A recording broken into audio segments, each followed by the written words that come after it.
Always go straight down. Really good, isn't it? Not either to one side, straight down. Oh, yeah. Come on then. Come on then, up. Eleanor, you're upside down. That's better. Well, yeah. So I'm on my. Oh, sorry. I've just muted you. Sorry, I'm on my phone because my laptop didn't work. I'm just trying to Okay. do something else, so I might switch at some point. It's on the picture. You might as well have all of you. All right?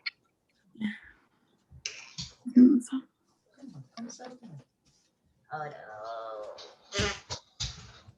So on the feet.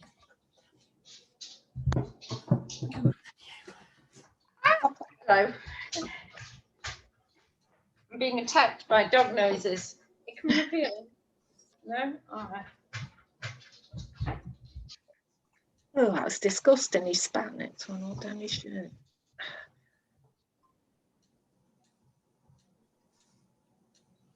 Good girl. Yeah, you good girl. You good girl. You good girl. Oh, some extra light on the situation. You good girl. You good girl. Yes, you are. Yes, you are.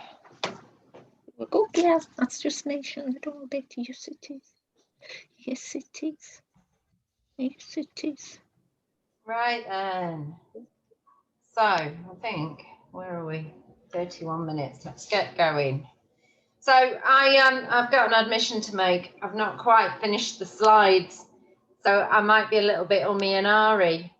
I know what I'm doing, but I might be a bit slow because I might read the slides out and, you know, be a bit pathetic, and I haven't necessarily put the demo slide pictures with their appropriate whatever.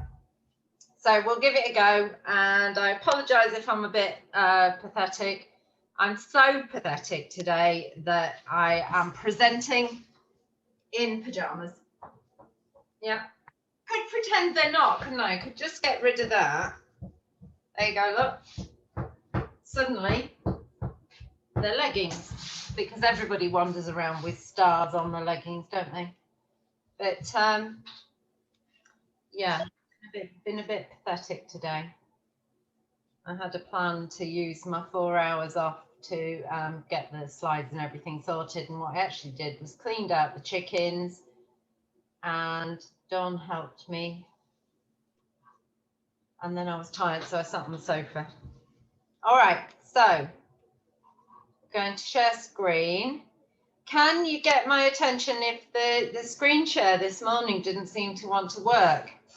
And because when I share the screen, you all go off into small, tiny pictures on my big screen.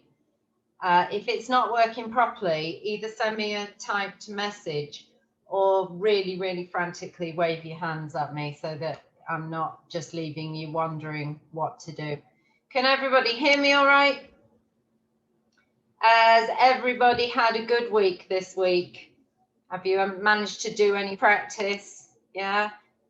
Anybody had no improvements? Anybody with either a sideways thumbs or a down? Go on then, let us know. Tanya.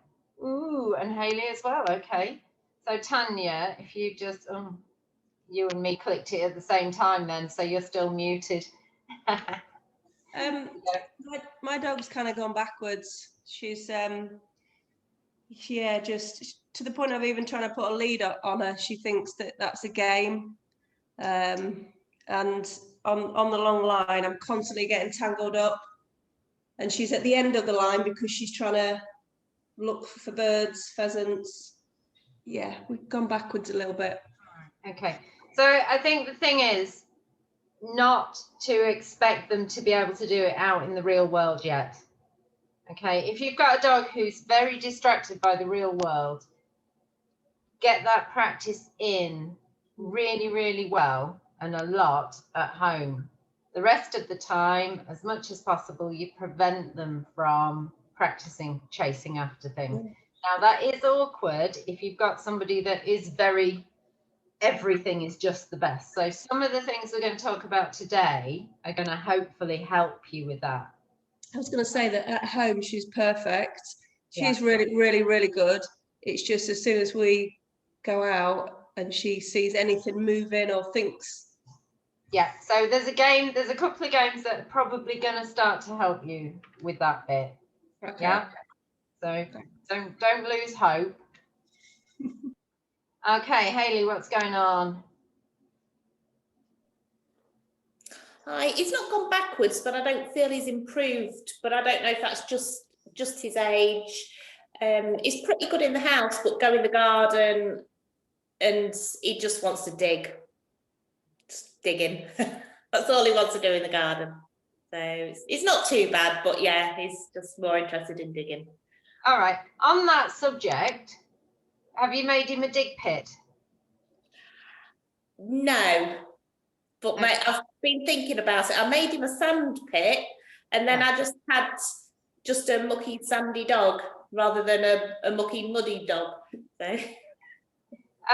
With dogs, that if you can provide for that need rather than fighting against it, so you can, there are things you can do, but probably best we don't get off on a tangent too much with it just now.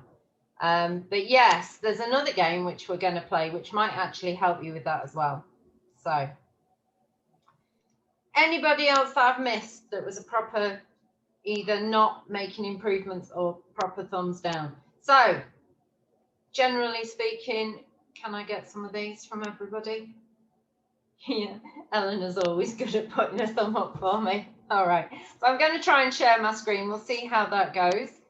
Let me know if it doesn't work.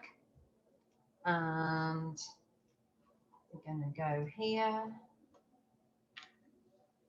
You can see I was still in the middle of trying to get it going, can't you? Can you hear me all right still? Yes. Can you see a picture of my little old lady with her favourite toy in the whole wide world, which is the Kong, which she dissected into 3 separate bits when she was 6 months old, a red Kong. I was so proud. I mean, those things are meant to be indestructible. This is the middle bit, which she's had ever since she was 6 months of age, and it's her favourite toy, and it's called Nunu. So Nunu is, if I need maybe's attention anywhere in the whole world with any kind of distraction, if Nunu comes out, she cannot stop herself from giving attention to me. So the only way we can tell that our dog is definitely paying attention to us is if they're looking at us. So if they're looking at us, we've got a good chance to believe that they might actually be ready to listen to us. And if they're able to listen to us, then there's the chance that they might be learning what we want them to know. So look at me, in other words, and we did do a tiny bit of that. It's more likely to happen actually if you're not talking. What we can quite often get into this habit of is nagging at our dogs, nagging and wanting them to give attention to us. If you think about it, if you're in the middle of a conversation with somebody and they've just been blurbing on and you kind of fade out, your attention fades out, and it's not till they go quiet that you think, oh heck, was I meant to be listening? Well, am I meant to give a response? And that's when you'll look around to try and get information as to whether or not you were meant to be paying attention, whether or not you were meant to be listening at that point. And that works for dogs as well. So when we're doing this, we're not going to add a cue for look at me. We're going to see whether or not we can catch that looking to you and reinforce it. Okay. So here's a little game to start to help them to learn that. And it was originally called Doggy Zen. And Doggy Zen is about the dog really learning to just focus calmly and be still, paying attention to the owner. And it's the start of learning that in order to get things that you want, you have to ask the owner. So we're going to go to that bit later. But for now, what we're going to do is we're going to do a little game where we hold out our hand and we wait for the dog to transfer their gaze from the food that's in the hand to our face. Okay, so if I just come back to you with that, and we'll see which dog wants to practice that with me so you can see it. I just have to juggle dogs, a bit of dog juggling. Those two, I don't know if you can't see because I only I had problems with my cameras this morning as well. There's two dogs and I only want one. Dodo, come on. Dodo, come on. Come on. No, come on. We'll have Twiggy. You go out. Yeah, you go out. Go on. Use you later. So, Twiggy Wiggy, what we're going to do is I've got a treat in my hand. It's here. And she's going to come down here so you can see. She's going to pay attention to it, look at it. Yes, but the only way she's actually going to get it is if she transfers her gaze from this treat, yes, to my face. Yes. Okay. Once you've got that, then you can start making this a little bit harder. Yes. So I'm doing some tiny movements to begin with. So when you first start moving, it might just be a tiny click of your thumb. Yes. Yes. And I want you to slowly build up what you expect.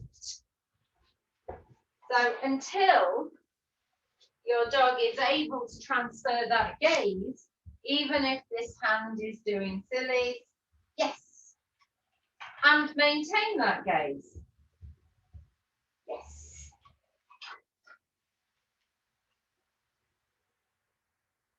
That's hard. Yes. All right, so that's your game.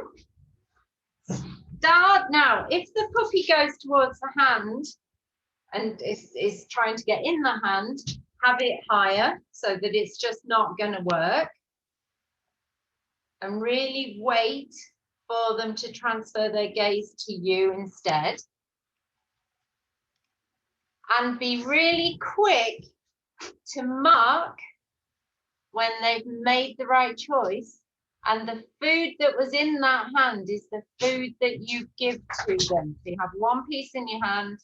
And when they look at you, that piece of food is theirs.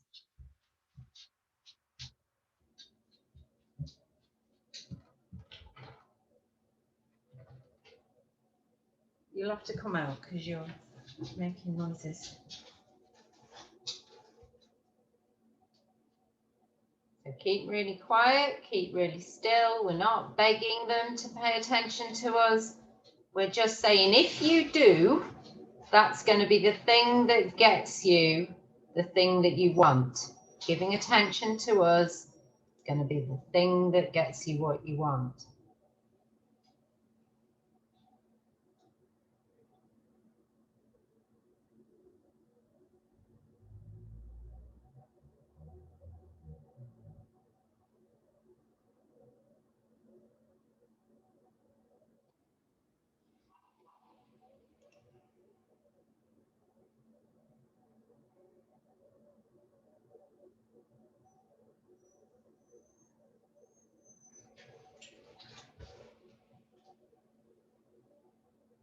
We start with it as easy as possible, so it's out of reach and it's a very still hand, it's not moving. And then when they're really good at that, we can start little bits of movement in the fingers And what your dog is doing is they're learning to ignore that distraction of your hand moving, that thing that they really want, that thing in the environment that they really want. They're learning to focus their attention onto your face instead of that thing that they would rather go and investigate. Okay? If they're really good at doing it in one hand, swap to the other hand. But what I want you to do is drop your expectations. So if you've already got to the point where you're able to twist with your right hand, don't be starting with a twist on your left. Start with a still hand, because you've changed quite a big part of the picture for the dog. So expect less. And the aim is that they should slowly be able to increase the length of time that they maintain the gaze while that hand is moving. So maintaining attention on the face while that hand is moving. And to slowly increase what the arm and the hand are doing while they're maintaining that attention on that face instead of on that thing that they want. All right, so that's that game. Let's go to share. Okay, so why did they call it Doggy Zen? Because we're quiet and we're still and we're just slowly growing. They're learning to be quiet and still and focused. So it's very Zen-like doggy behavior that we're trying to get. Okay, so quite often when we first start on our way out for a walk, the dog is going to be overexcited because they're excited about getting out there for the walk, and you might have a bit of a battle getting the lead on. What I want for you to think here is that using some of your recall games will start to have them focusing on you, but will also use up a bit of that excitement energy and help them to calm down again.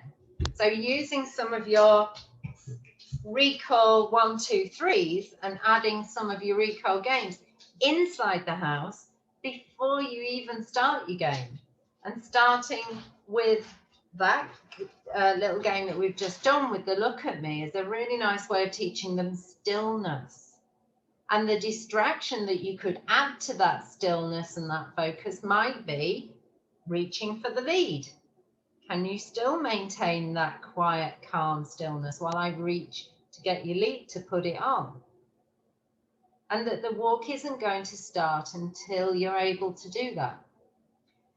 And down at the bottom here, we've got, you must expect less. The more difficult the environment, the harder it's going to be for your dog to be able to give focus in that situation. So expect less whenever you increase the difficulty. And that's why even if your dog's really, really good at home, where it's very, very low distraction, you're going to have to expect that your dog is going to find it really difficult out there in the real world. So expect that it's going to be hard. The games that we play when we're doing recall, their main aims are to be able to get the dog's attention on us. And the reason we use dopamine is the need. It's a need driver. The dog, somebody's just, I can't see what's going on. Let me just see. No, somebody's just beeped me, so I'm just going to double check. Someone having trouble getting in, I think. Okay, let's go back there. So we want them to have dopamine, that need to be able to get attention from us. But too much dopamine might be a bad thing, because dopamine drives that need. It can start to drive frustration. So we need to be making sure that the dog's winning and they're gaining something at every point. If we're constantly just blocking them and upsetting them and frustrating them, then we don't get as good of a result. So we have lots of different games. The release games we're going to have a look at today. Focus games, things like you've just done, focusing your attention away from the food onto me. Recall games we've done in the last couple of weeks. And reflex games are that cue reflex response. So we use a combination of all of those to get the dog, but we have to be aware if we keep increasing the expectation part, the dopamine part, without making sure that the dog is gaining reinforcement and reward for that behavior, then the dog will just get frustrated and start to throw all sorts of other silly behaviors at us. So here's a game for teaching self-control. Can you see all of the screen on that, or can you only see yourselves in the way? Is it okay like this, or is it not so good? It's okay. Okay. There's quite a lot on the slide, that's all. So, self-control game. It's called Mousy Mousy. It was called Mousy Mousy by Jane Arden, and it's in Jane Arden's book, which is Mission Control. It's a game where the treats are mice. And in order to get the mouse, you're only allowed to get the mouse when the mouse runs. You're not allowed to get the mouse if the mouse is still. Okay? So later on, we're going to add a rule that you're only allowed to get the mouse even when it's running if I give a release cue.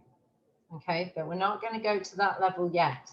So at this point, the first part of the game is to teach the dog you can't have the mouse. All right, so some of you will have done something similar with the bowl game, where moving up towards the bowl or trying to jump towards the bowl made the access to the bowl not be present. So we'll start off with that. Twiggy's already good at this, so she's not a terribly good example, so I might just swap her for Dodo. And if the puppy holds them or dog holds themselves away from the mouse, we're going to reward behind the dog. All right, so the aim is there's a reward zone behind you where this treat will be available, but if you move towards it, it's not going to be available. So we'll show you that. Can I swap you for a Dodo? Twig, come here. They don't want to be kicked out. Come on. Come on. Good girl. You go that way. Dodo. Out. No. Out. Get out. Everybody wants to be in the room when it's class time. Here he is, the Dodo. Okay, so he finds it quite hard not to just go for stuff. He's very much a hunty dog. So, yes, finally. So what we're going to do is we're going to put the mouse on the floor. Let me find a piece of floor, you can see it. And you can see right now, he's just going to keep trying to get it. But look, he went backwards. The mouse comes to him. I'm not trying to get it past him or anything. All I'm saying is if the mouse is there and you back away, it's going to come to you or slightly behind you. So there's the mouse. Now we can see he's starting to think it's a good idea not to move towards the mouse. And if he makes that choice, I'm going to flick it to him. Okay? Nice choice. You can see he actually held himself back. He purposefully moved himself back.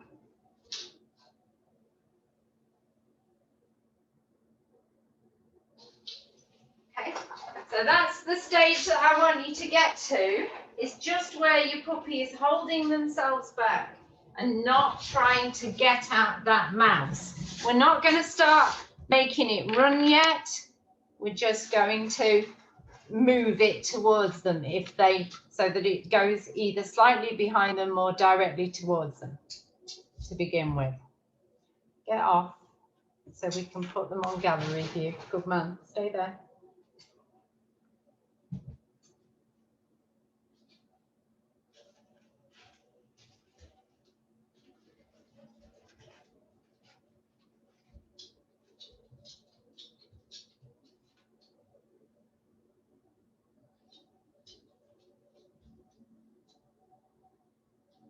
Some dogs are going to find it harder than others.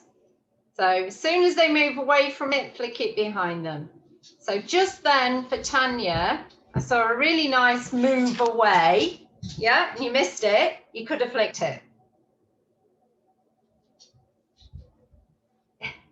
Hello, monster. Are you my assistant? Oh, yes, you're really helping.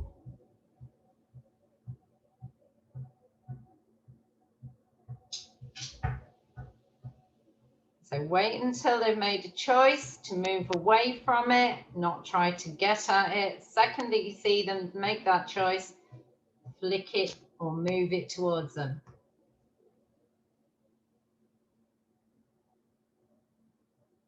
Hiya, darling. How's he doing, Sylvia? Is he an angel? Angel child. Loving his videos. You're on mute, doll. I'm talking to you, but I can't hear you. Be a good boy. Don't kiss me. You have to wait. We'll do another demo in a minute. Smile at everybody. Yeah. I know there's doggies on the telly. I can see them. Yeah. You just want the treats. You think, shall I move them there? And then it'll look as if you're looking at the telly. How's that? I didn't pick any up. I didn't.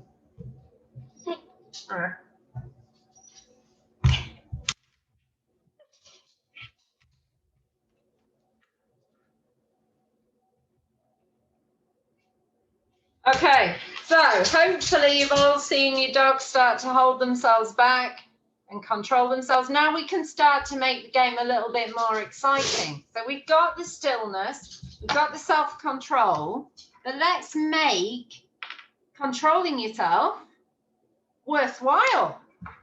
Let's make it fun. And this is especially for those dogs that really enjoy chasing. So Dodo's very much a bird dog. He loves chasing birds. And, you know, you go down the beach and mine's the dog that's somewhere off, you know, 1,000 miles away, chasing after every seabird that can be seen, which is why it's really important that he has a very strong recall. And he loves this game. Once he's got the idea into his head that he's not going to be allowed to have it straight away. So we've got, there's the item, there's the self-control. The first thing we're going to do is we're going to move it a little bit. And then when they're really controlling themselves, the kick. Yeah, so they run and they get it. Get yourself another one. Move it a little bit if they're controlling themselves. Flick it. And if you've got space, flick it behind them. It just makes it easier for them to understand. I can't really because of how I'm having to present myself to you. I can't really, but it moves a little bit. This is a little mouse and it's messing about and then it runs and he can go and get after it. And that's what I want you to see if you can do. So we want that choice not to go after it. You can see his focus is on it. He wants to go for it. But the rule is he's not allowed to go for it until it runs. Okay, have a go at that. Oops. Hello. You can't just take the treats off the desk. No. No. No.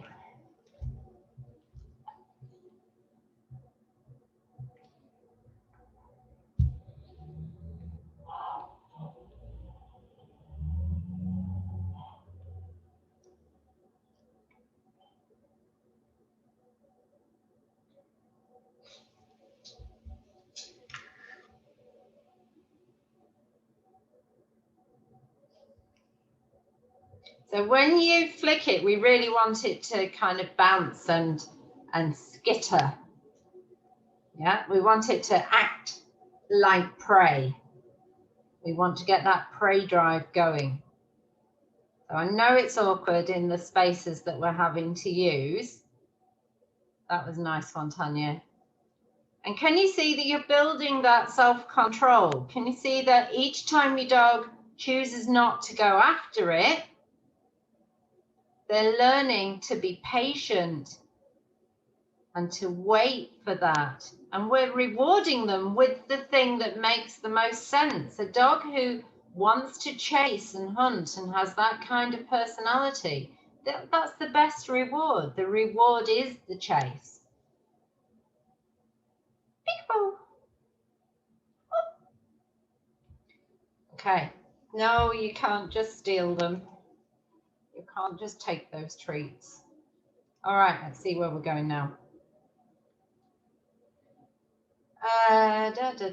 Sorry, I told you I might be reading my slides to remind myself where I was going with it.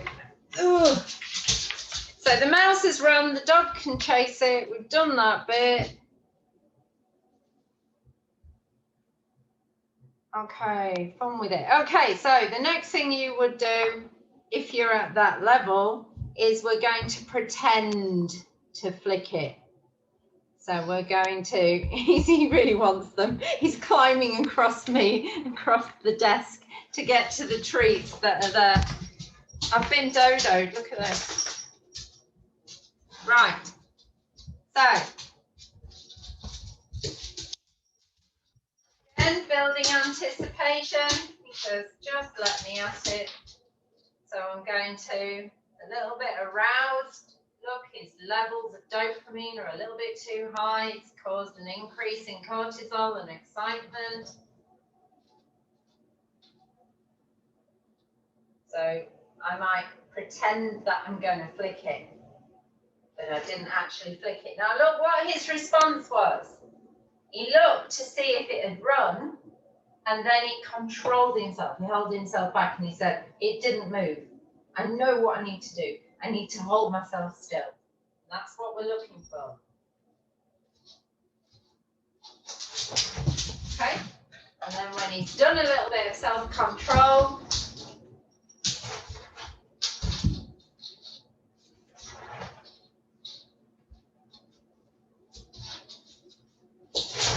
then we're going to reward him with a little chase. Have a look what you've got. Show me yours.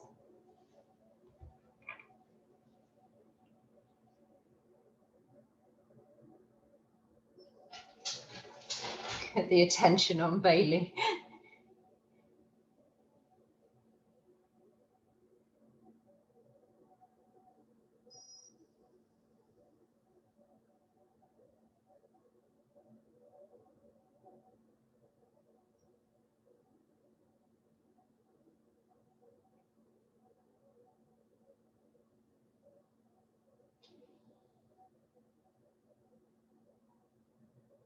And actually, dogs who are chasey, because it's such a big reward to be able to chase, as soon as you've explained to them, all you need to do is control that urge and you will get to chase.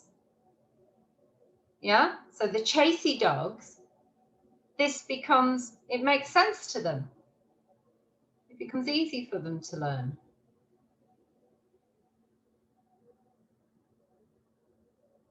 Now, the pinnacle of this little game, very fast, the last thing we're going to expect for you to get is eye contact before you flick it. Okay, and that's really hard. So I'm not convinced Dodo's going to do this for me, but we'll give it a go, see whether or not I can get it. So, doesn't help if you drop your treats underneath the desk.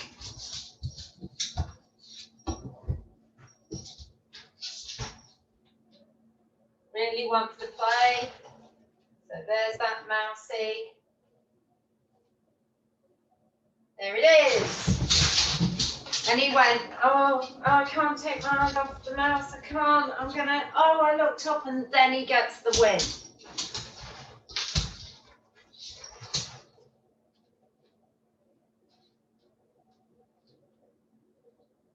Even harder. Can he do it while it's moving? It's moving just a little bit. That's really hard. He keeps doing a tiny, tiny glance up.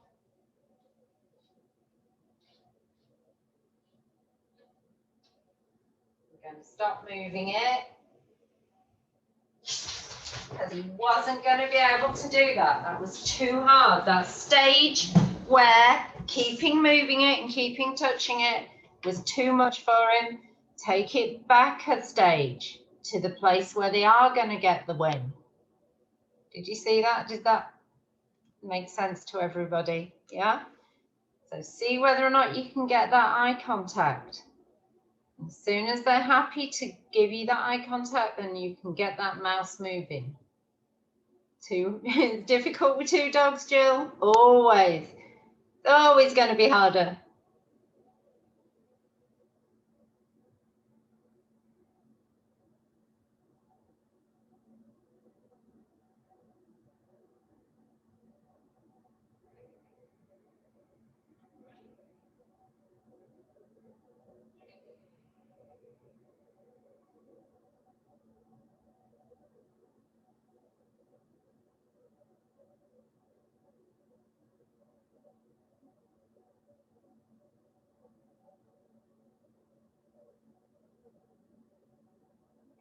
Nice. Angie and Bailey, well done.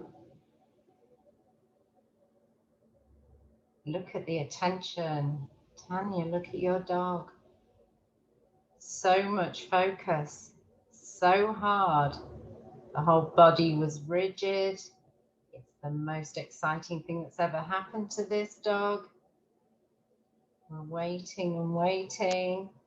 And remember, if at this stage it's too hard to glance up, don't just keep pushing and leaving the dog with that rising dopamine, which is going to increase the cortisol. It's going to increase that frustration. Feel free to drop down a stage. Get them back to the winning. Get them back to the serotonin, the payout bit. Yeah? So we slowly trying to climb a step, but we're only going to climb those steps within the dog's ability to do the thing.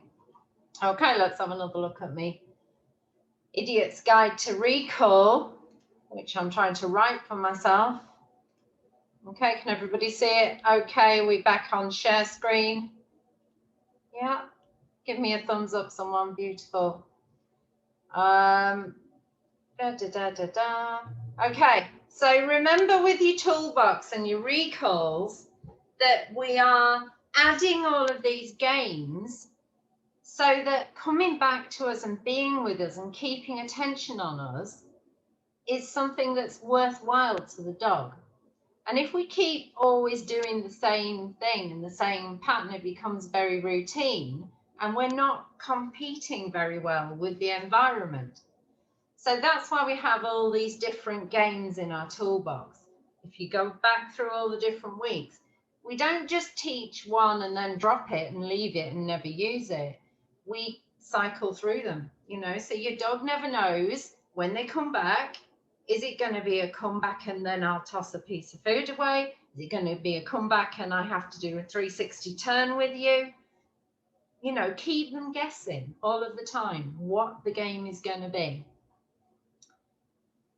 Okay, so we're going to play hide and seek now. Ha ha ha, this is fun. All right, so it starts like your normal runaway recall. Yeah, where you roll that treat out of the way to get them to move away from you. Then you're going to wait until they're turning back towards you before you say the cue. So they're already on their way back. You say the cue, and then you are going to roll the treat away again. So instead of it going at your feet, we roll them away from us, but we wait for them to turn back to us before we say it. So it's say it, do it, roll it, yeah, to get them to be further away. What I'd like for you to do, if you can, is have a place where you can roll it out through a door, so that when they're on their way out, they're the other side of a door or the other into a different room. If you can't do it, don't worry. You know, it's only so we can increase that distance.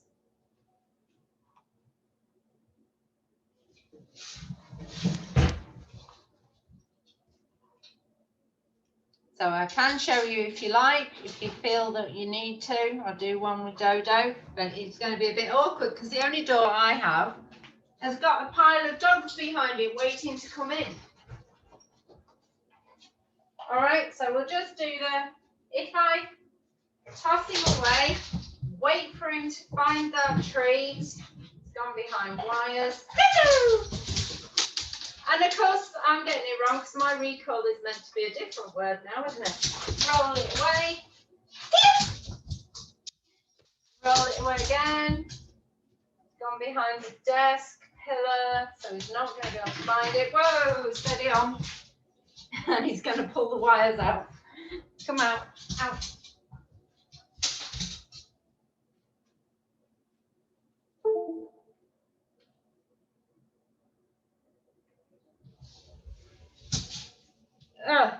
I hope I haven't lost you because he's pulled some of my wires out. Are you still all with me? Can you hear me all right? Okay, so I'm not going to be doing too much of this with Dodo because I don't want to lose wires under my desk. Come on out, out, stay there. Leave them out there for a minute. So roll it away out of the door so you can increase the amount of distance that they have to go. When they turn around, look, you call them as they're already coming back. Yeah, when they get back to you, then you roll it away again, send them away. And as they turn, call them. Beautiful. And they get all the way back to you. You're going to send them back out again. Okay. So the other way that you can increase the amount of distance that they call from to you is as they are eating and they're running out, you increase the distance as well. So you can step back a little bit. So they've got to increase the length of that recall. Okay, does that make sense? So you toss it out, they're running after it, you can be backing up. Yeah, so you're still watching for when they turn, and we can really get some distance onto that. Okay, so once we've got that, then we can, oh, can't see you, I've moved my screen, that's it. Once we've got them doing this quite long run away from us, then what we can start to do is we can start to add a little surprise for them. That as they turn around, intending to run back towards us, we're not there. We're not there. Okay? Now you're going to be guessing because you've been doing it in view. You're going to be guessing that they're actually on their way back to you. So I want you to call. So what you do is toss your dog away. Imagine that door's open. Toss your dog away and then step behind the door and call them. The dog's going to look around. They're not going to see you there. So they're going to be a little bit surprised. So they're going to come round to try and find you.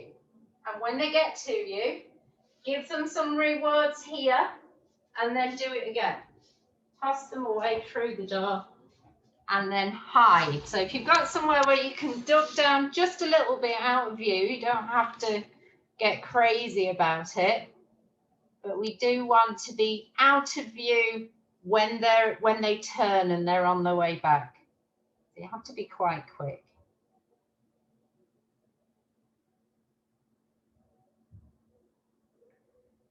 And they get a prize right near your feet, right close to you, and then you're going to do it again and try and run and hide somewhere else if you've got anywhere else in your living room. But when you're doing it out in the wild, obviously you'll have other options of places to just step to one side of. Tanya's really into this. They found you.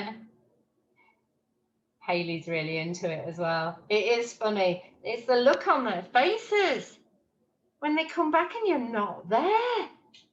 And it really makes them excited for the game.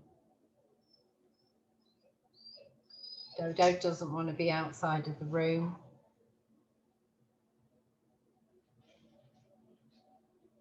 Okay, so that's a nice bit of excitement. We'll see if we can do something that's a little bit calmer for them. So we're going to bring Dodo back in again. All right, so what we're going to do this time, we're going to use the lead to prevent them from getting a treat. We're going to practice recalling away from something that you would rather go after, something that you would rather have. Dodo, just a Dodo. Yeah, it's so exciting. You're just there's none there. Okay. So there is actually one there. You can get that. All right. So I'm going to. Its lead I've got held relatively short, not stupidly short, but I know that when I toss this treat out, he's not going to be able to get it. Okay, so I toss the treat out. Yeah, good boy.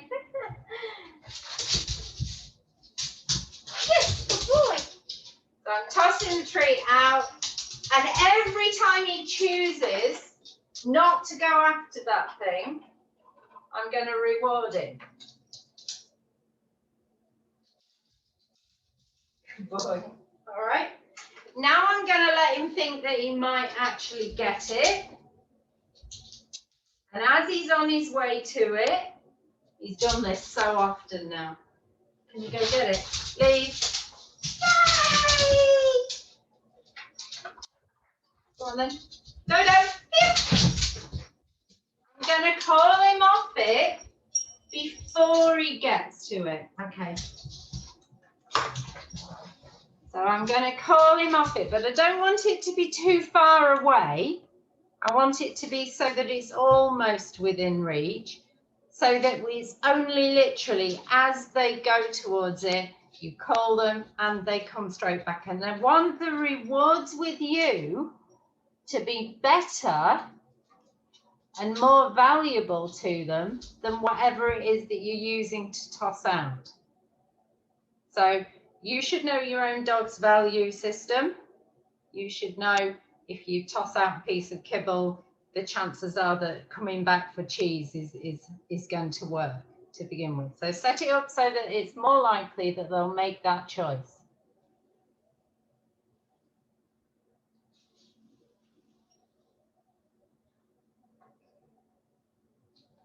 So the first stage would be letting them make the choice themselves.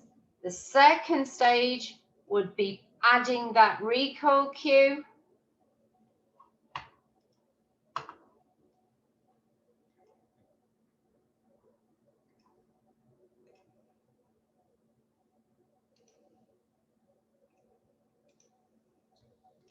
So that they're recalling before they get to the item.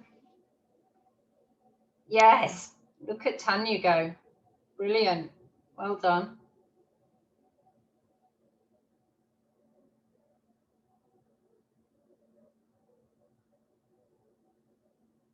And the third stage for this game would be give eye contact. So not just return to the owner, but return to the owner and look them in the eye. Yeah, before you get your reward. And then the very best thing for a hunty dog, hunty style dog, is when they've given that eye contact, you tell them they can actually have that thing that they wanted. They can chase that bird. They can chase that squirrel. Now, I know it sounds cruel, but actually, if you've got a bird chaser, pigeons and crows are very canny about this. They know to keep watching that dog. And actually, by calling the dog back from you, given the birds a little bit longer to think about it, and it's very difficult to catch a bird, and it's incredibly difficult to catch a squirrel if that bird or squirrel already knows that they're being watched.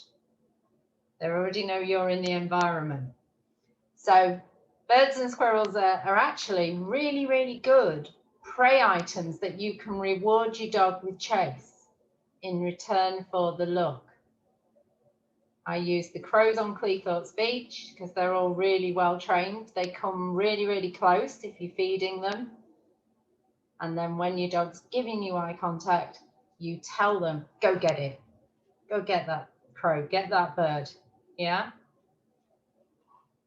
And these never Dodos and Twiggy. I mean, look at her. How high can she jump? She's tried her absolute best over the course of her youth, and she's getting a bit grown up now. She just goes, I don't chase crows. It don't work. I've tried. I've given up. Yeah.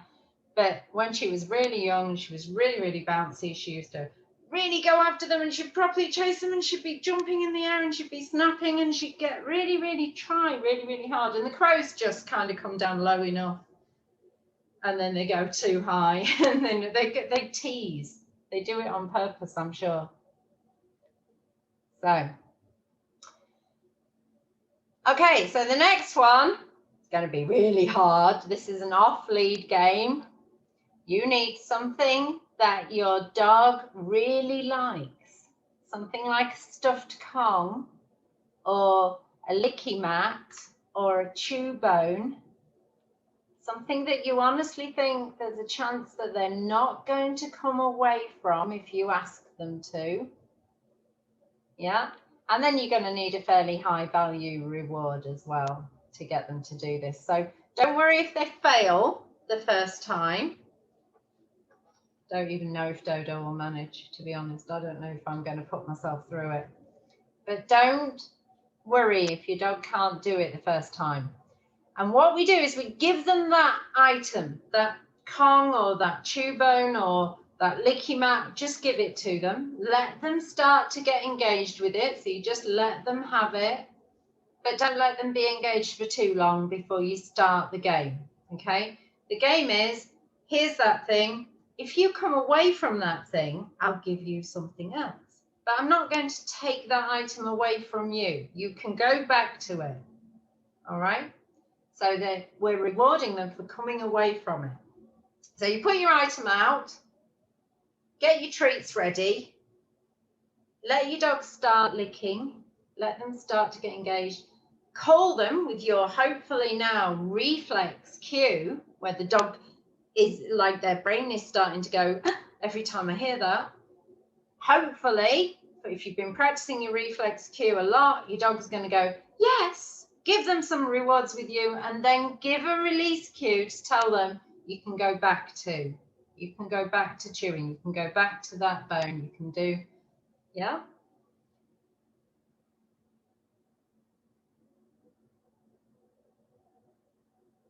Let them have a little chew again. Let them engage with it again. And then call them. Give them some treats. Now, if your dog really, really, really won't come away from it, then we're going to have an alternative way of helping them to come away from it. So if you're begging them, I want you to stop begging them. Say your cue once. If it doesn't work, don't start nagging, because remember, that's the habit that we get into. Look at Jill go, woohoo, what happened? Well done. Nice, Jill. Tell her she can go back. She doesn't need to, she doesn't have to stay there. She can go and get her Kong.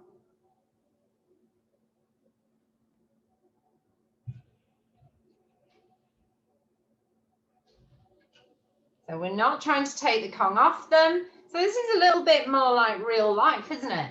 Your dog's found an amazing pile of fox poo and you want to call them away from it.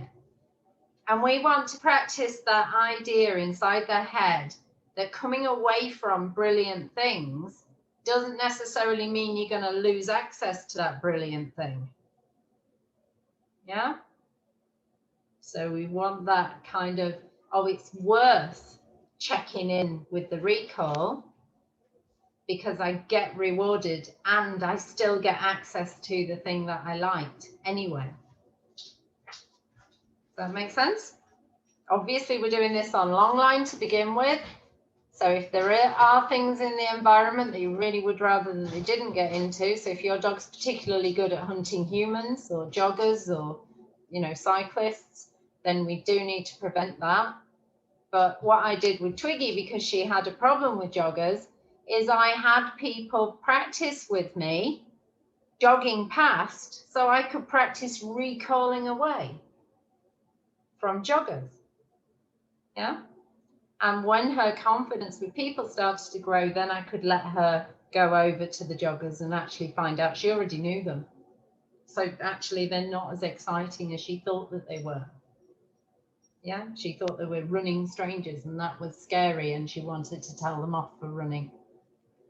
All right, so anybody not had their dog come away from it yet? We're going to have a look at the other game to help them if they can't choose to come away from the comp. Are we all coming away from?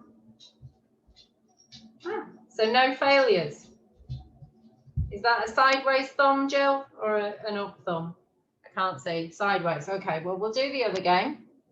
Okay, so if your dog is finding it hard to come away from that high value item, whatever it is, we're going to do a game which was originated by Chirag Patel, and it's a version of the game Drop.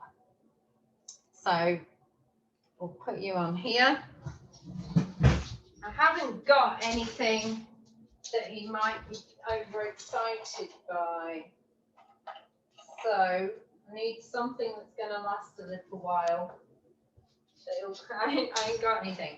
What I want you to do, your dog, imagine he's already got a bone or a chewy or something that he doesn't want to give up. And I've already called him. I've given him his recall cue and he's gone, I'm busy, and he's ignored it. I'm not going to get into nag mode. What I'm actually going to do is I'm going to turn my back on him and I'm going to go 1 and put a piece of treat on the floor, 2 and put another one down, 3. Most dogs, by the time you get to 5, will be so intrigued by this pile of food that's developing over here, they will risk coming away from their item. And especially because you've turned your back, so your attention isn't on that item. So they're not worried that you're going to dash round and steal it from them. So they're more likely to risk coming away from it.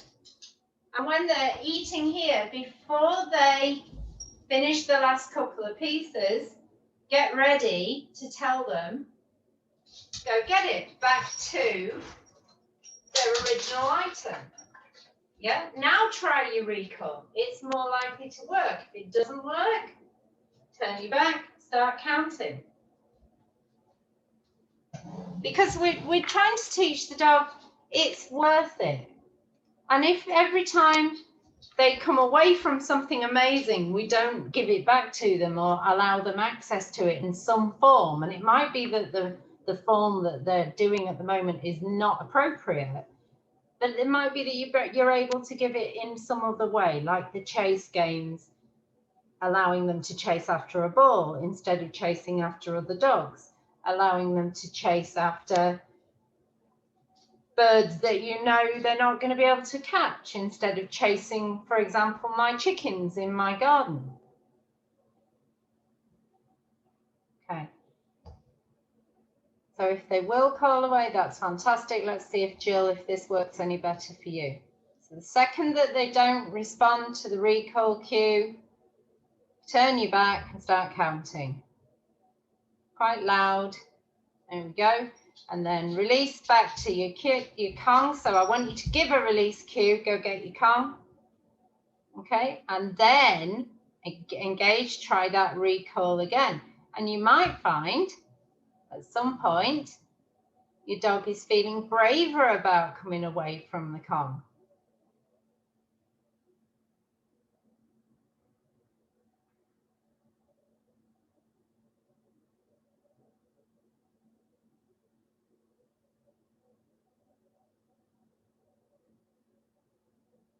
Okay, so we got a little win there, haven't we, Jill? So that's going to work because I saw one recall, or what looked like one recall, that she did come away from the Kong to get that.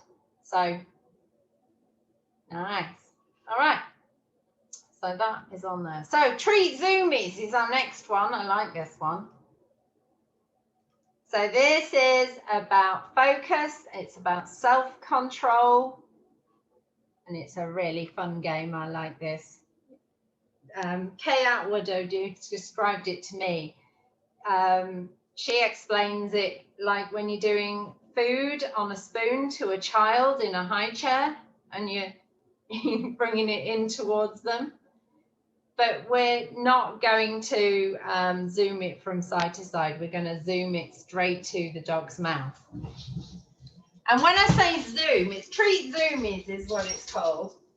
When I say zoom, it starts where they can't reach it, but they can see it. And it starts so that it's really visible. And if they jump up at it or move towards it, it stops coming.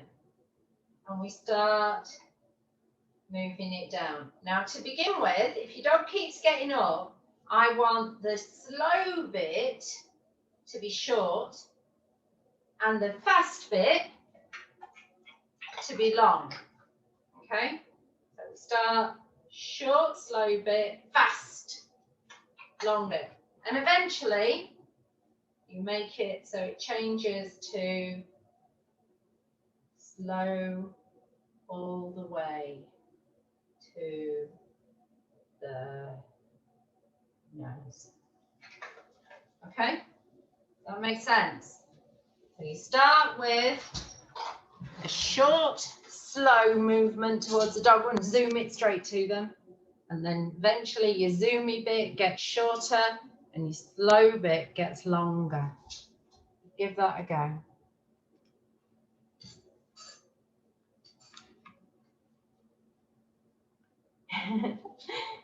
Bailey says, I do this trick. I do this trick.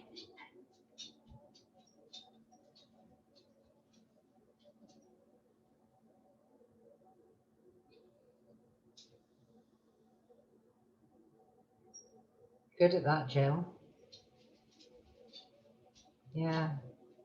Ooh, look at the concentration. Love it. Can you come out from behind the desk? Come on. Don't be skittering about. Now, this is a really, really good game. If you've called your dog away from a problem where there's another dog or something and that person or dog is still in the environment, this is a really nice game for keeping your dog's attention on you. Keeping that focus in your direction, helping them to ignore other distractions around them.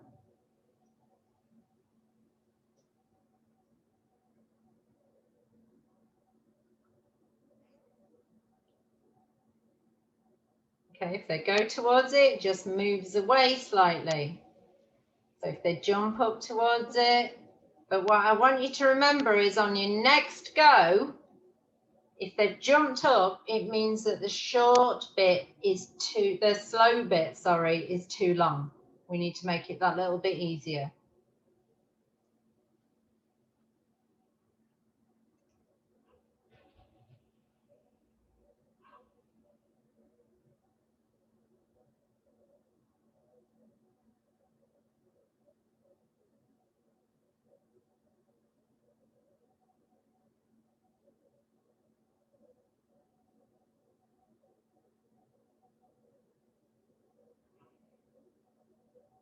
Beautiful. Okay, that looks good.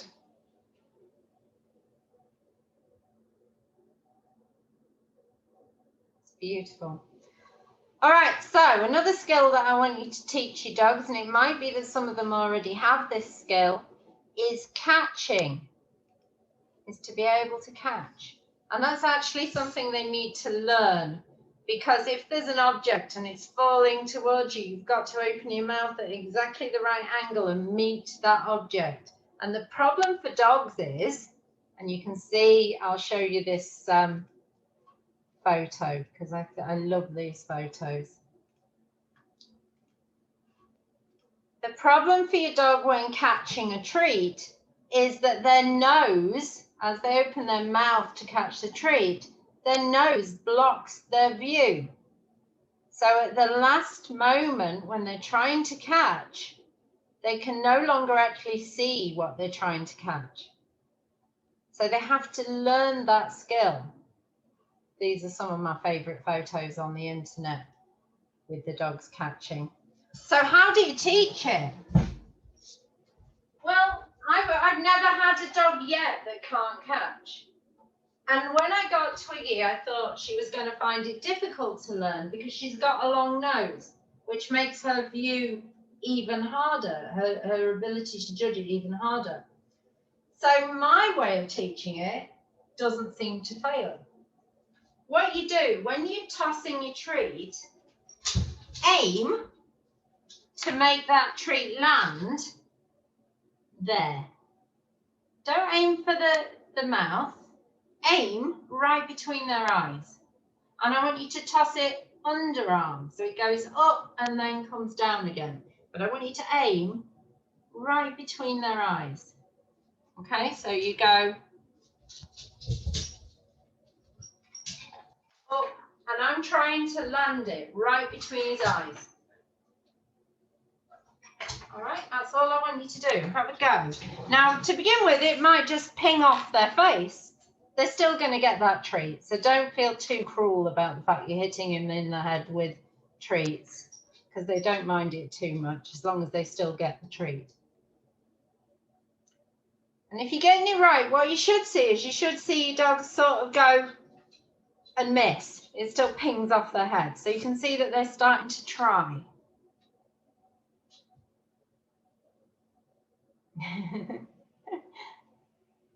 Now, I remember when I was a teenager, you know, when you go through that stage where everything's growing faster than your brain can cope with, and you start falling over yourself and you trip over things and whatever. And I can remember suddenly losing the ability to catch a ball. And these were the times when it was really important to be able to catch a ball, because if you couldn't catch a ball, you couldn't play games in the playground. Yeah, and everybody would laugh at you. And I can remember being really upset about the fact that I couldn't catch a ball anymore.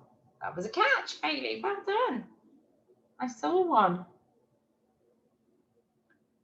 Now, the ones who might have bigger problems with it are the ones with the fluffy fringes, because their hair is getting in the way of seeing that treat coming in. So they've even got more restricted vision.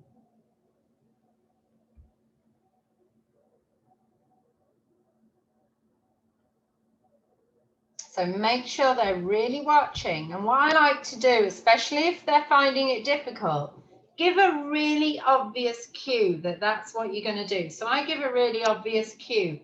I give 3 little jerks before I let go. Yeah. And you can give a verbal cue as well. Yeah, Dawn says, I haven't met a cockapoo yet that can catch a treat. Bailey might struggle. Why haven't you taught him in the while he's at daycare? That's what I want to know. That's a trainer failure. I think that Dawn ought to teach Bailey to catch, because he's now catching. And it's taken how long?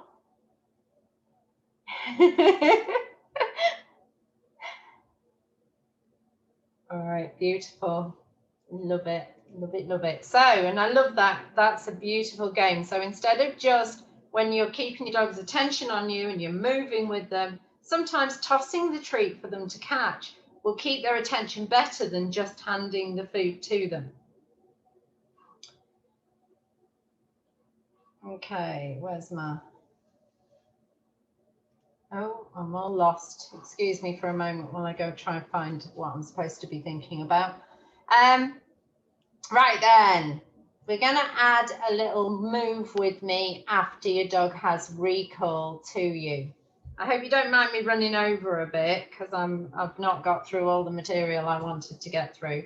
You will have it on video, obviously, and you will get your copies as usual.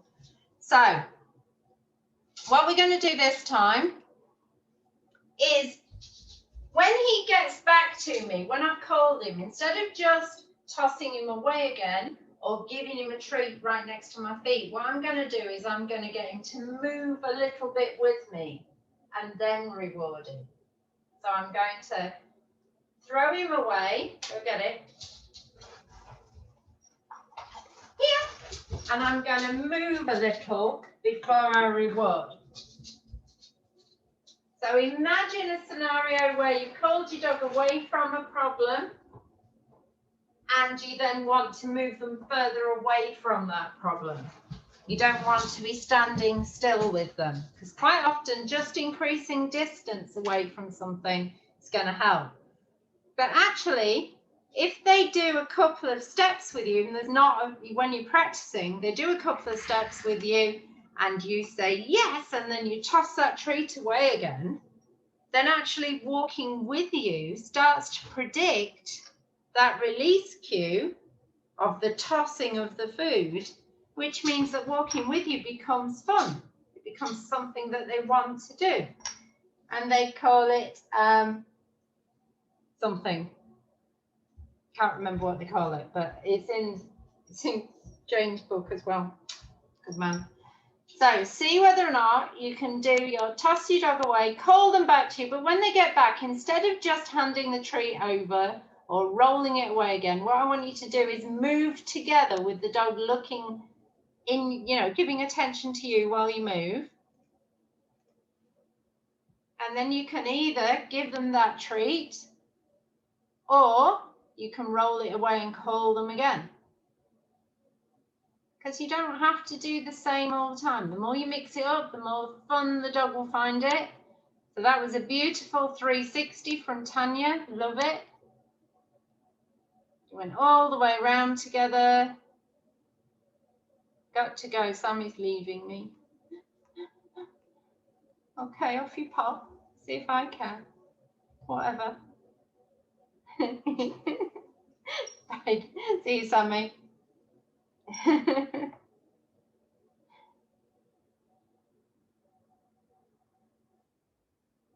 Okay, and then toss them away again when they've done it. Beautiful.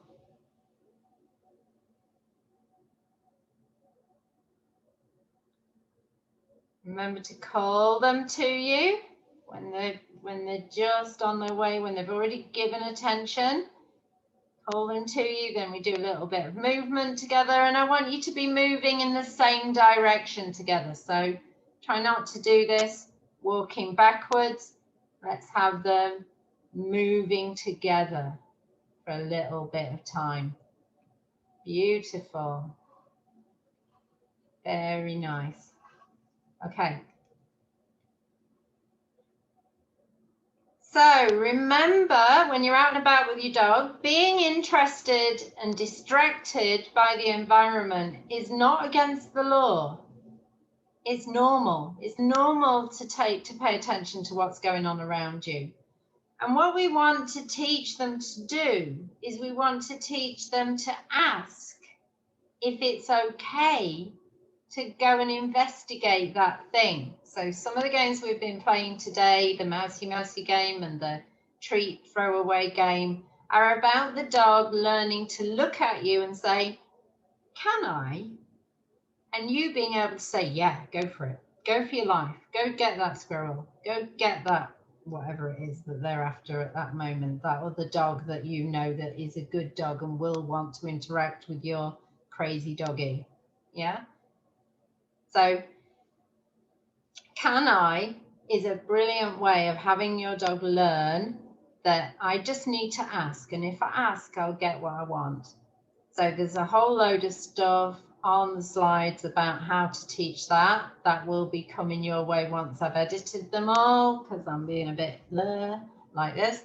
Hopefully you've really enjoyed and you feel like you are making progress. And did that kind of give you a bit of hope for those of you that had the sideways thumbs? Has it given you some ideas of how you're going to increase that attention and increase? Yes, brilliant. So you've seen, what I love is light bulb moments. If I can get your brain to go, that's going to work.